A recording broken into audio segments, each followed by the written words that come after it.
Welcome to War Games on Toast, all of you lovely people. Today I have another TTS battle report ready for your viewing pleasures.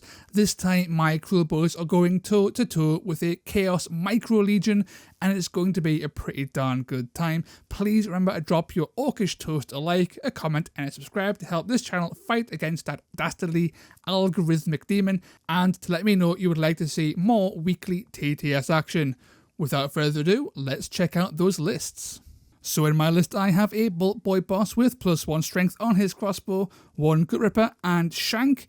In my hammer I have a Brute boss with +1 movement, Brugit and a Gut Ripper. And finally in my shield I have a Rock Gut Tragoth with +1 strength, a Stab Grot and a Gut Ripper with shield. This list has 9 models, it's pretty darn strong, it's not too slow, and it's fairly tough. I expect this list to do pretty well in most matchups. So we'll see what the Chaos Legion has to put up against them.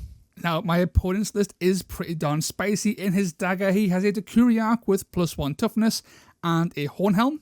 In his shield, he has a Varangard with Demon Forged Blade.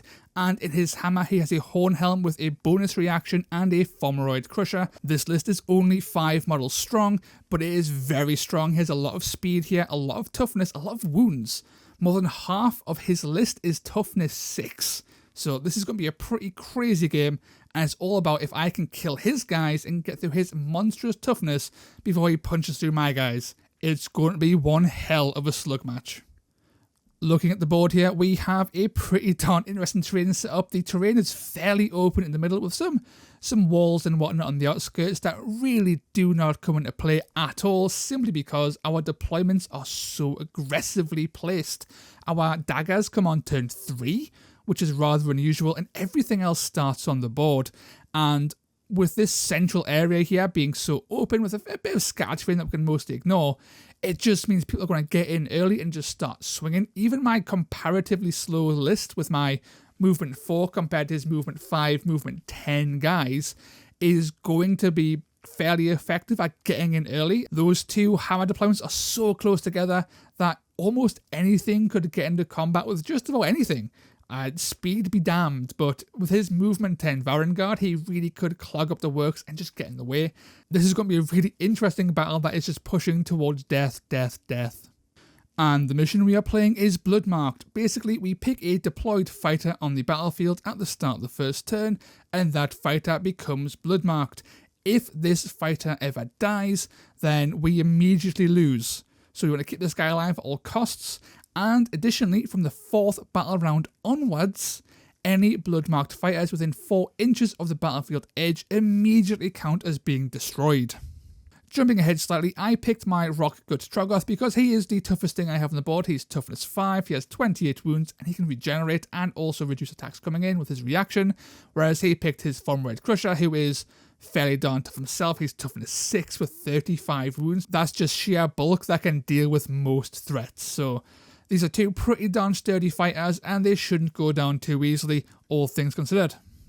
So I deploy my shield first, and I place my Rock Gut Tragoth just on the edge here, ready to sort of aggressively push forward, maybe help support the hammer, possibly fall back depending on how he deploys. I then aggressively place my Stab Grot and my Gut Ripper, because if anything comes towards Rock Gut, this allows me to use Cunning Trap and then give him the good old swift kick up the arse.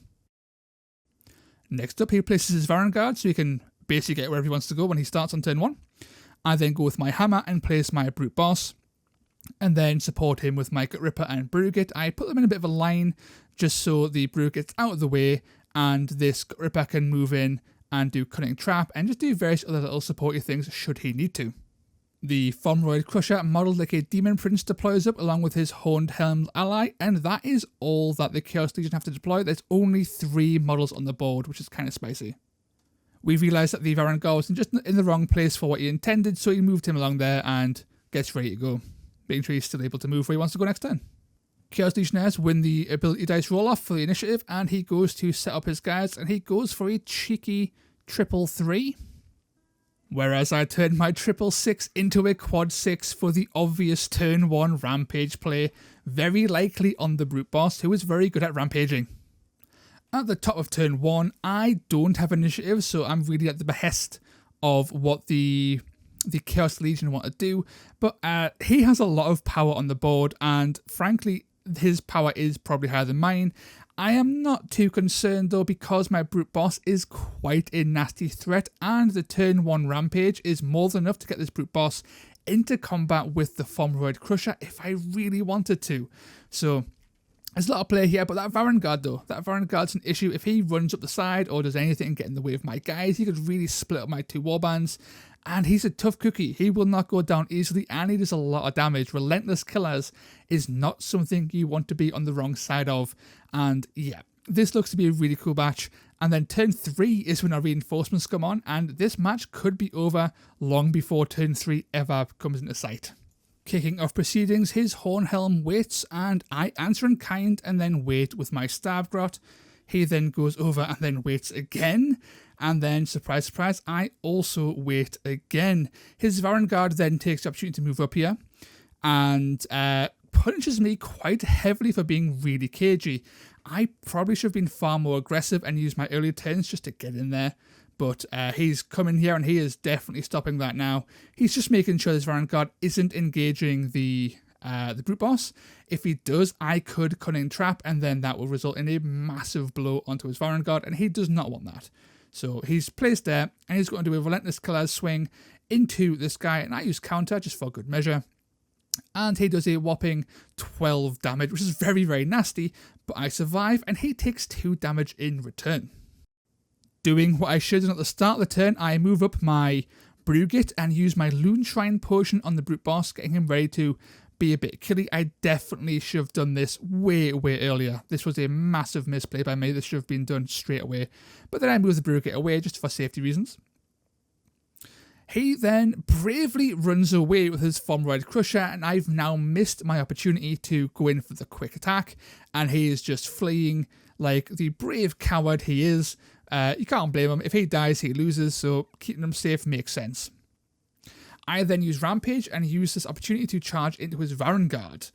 I have 6 attacks hitting on 4s on my first round of swings, and I land 9 damage, which is not too bad. Not great though. My second lot of attacks only gets 3 attacks hitting on 4s, and I land another 9 damage. That's 18 overall, 20 if you include the 2 damage you've taken from the counter, and then we attack again one last time for only 3. This takes him down to 7 HP, so he's alive. I then move up my Rocket Troggoth to engage the Varan Guard, and this was a huge mistake, as we will soon find out. And then the Gut Ripper attacks and doesn't get 2 crits, but does get 1 hit, which brings him down to a lowly 6 wounds. I then finish off my activations by moving this Gut Ripper and the Stavgrot into places to support later on, and that's the end of the turn. This turn was a bit of a mixed bag. First things first, I was way too passive and way too aggressive at the same time. The brute boss should have been buffed up immediately and then potentially have gotten a really early rampage into his dudes. On the plus side though, that slowness did mean the Varan Guard did move up, the Gut Ripper did survive, and the Varan Guard is pretty much dead. The brute boss can absolutely kill that Varan Guard next turn. It is not an issue whatsoever. The issue is I have moved up my Rocket Troggoth, and he's now really exposed. This is not a great place to be in. I was a bit too overzealous. What I wanted to do here was I didn't want the Varan Guard to escape. I want to limit what he could move to so he couldn't get behind and start killing off my weaker units. And what ultimately happened here is that I've put the Troggoth, the guy who shouldn't be dying, into engagement range with a thing that could potentially kill him. So this is a bit of a misplay here, but we'll see how that pans out at the start of turn 2. For initiative, I get 2 doubles and 2 singles, so I turn into a 3rd single to try and steal initiative, and he goes and takes a quad. I also then lose the initiative roll, so he does go first regardless. And he rampages. I use Horrific Stench to reduce the attacks by 1, but I still take 6 damage, which ain't too great. He attacks again, and I take 0 damage. And then he attacks a 3rd time, dealing a whopping 3 damage. So I've taken 9 damage, which isn't great when I've only got 28 wounds. My brute boss then responds and goes in for a cheeky swing, 4 attacks with the big thing, and I clobber him for 6 damage, which takes him out of the fight perfectly. I then move the brute boss into the complete wrong location and open up that trog to some really, really bad times later on. The Horn Helm moves up and plonks himself in a position where I can't attack with my brute boss, and I also can't attack with my troll, so well positioned, and also clogs up what I can do later on. I then move up my Loon Shriner, my Brugit, and use Loon Shrine Potion on this Gut Ripper to try and do some extra damage before skedaddling into this little gap here to try and prevent reinforcements from turn 3 doing much to, impact my Trog's physical health. The Crusher then makes a play and just moves up. He can't get into combat this turn, but at the same time, I can't get to him. So he's very well protected, and I'm in a really bad position here. I then attack 7 times with my Gut Ripper and deal a whopping 3 damage onto his Horn Helm, which ain't great, let's be honest. Then I move the Stab God here. I want to try and get him into a position where he can use Cunning Trap and just be a guy who can be a bit of a pain in the bum. And I ultimately settle for just here. This gives him perfect coverage to just about anywhere, although there was some TTS nonsense going on with that wound tracker. We'll get that sorted out. I then activate the Gut Ripper and then try and get him in a position where he's just in range to stab. There are a few markers on the floor that make it a bit more difficult to get to, and we move them out of the way. He is definitely within 2 inches though once we get those out of the way. It's a little bit of wiggle room there, but like I said, those markers are a bit of a pain sometimes.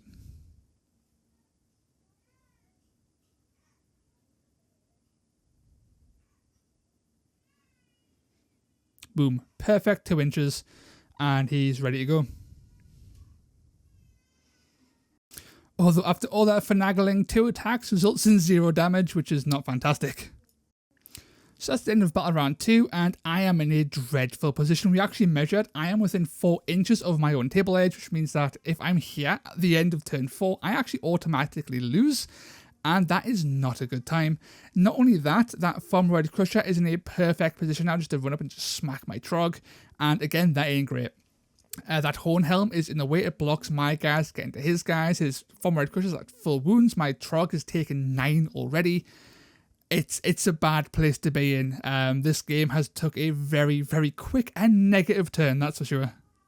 So in battle round 3, I roll 2 doubles and 2 singles, and my opponent also rolls 2 singles and 2 doubles, and he wins initiative on the roll-off and then secures it by placing a single. And then I go and decide to make a 3rd double to try and get some onslaughts, maybe get some rushes, boost my damage a bit. His reinforcements come on, and as expected, he puts them right on the edge of his deployment and engages that Trog, which means that he really can't move. There's very few places he can get to where he is safe and is out of 4-inch range. I have to kill my way out of this. To try and help with that, I bring up the Bolt Boy boss over here. He has perfect sightlines to the Fomroid and to the Horn Helm, and then I place my Shank in a perfect location where he can just run up and then net that Crusher if he has to, and then a Gut Ripper here just for some moral support. But he has initiative, so he moves up his Fomroid and just takes a little trundle towards the Trog. And of course, I use my, I've got an opportunity now to use Cunning Trap, and I absolutely use Cunning Trap here to get a bonus attack off. So my Trog gets a sneaky 3 attacks at strength 6, so it's hitting on 4s. And sadly, I only do 3 damage, which isn't a lot. And then he attacks me with Onslaught.